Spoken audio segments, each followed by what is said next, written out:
ఐటీలో ఎంట్రీ కావాలా? Training software engineer గా అజా కోడింగ్ ట్యూటర్ లో 2 వీక్స్ ట్రయల్ పీరియడ్ లో వెంటనే చేరండి. గురువు అంటే దేవుడితో సమానం అంటారు. ఒకప్పుడు గురువుని తల్లిదండ్రులతో సమానంగా విద్యార్థులు గౌరవించేవారు. కానీ ఇప్పుడు అలాంటి గౌరవం కనబడడం లేదు. చదవమని 4 తగిలించే ఉపాధ్యాయులు అంటే అస్సలు నచ్చడం లేదే.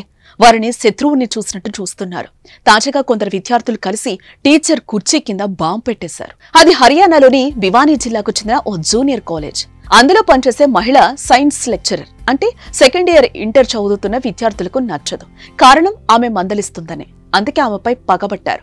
ఏదైనా చెయ్యాలని అనుకున్నారు. మొన్న దీపావళి జరగడంతో టీచర్ కుర్చీ కింద బాంబు పెట్టాలని ఆలోచన వచ్చింది.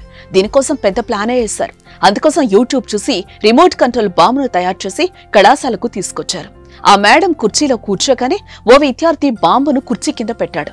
ఇంతలో మరొకరు రిమోట్ కంట్రోల్ ను ఉపయోగించి బాంబును పేల్చాడు. దీంతో భారీ శబ్దంతో పేలుడు సంభవించింది. అయితే అదృష్టవశాత్తు త్రుటిలో టీచర్ ప్రాణాలతో బయటపడ్డారు.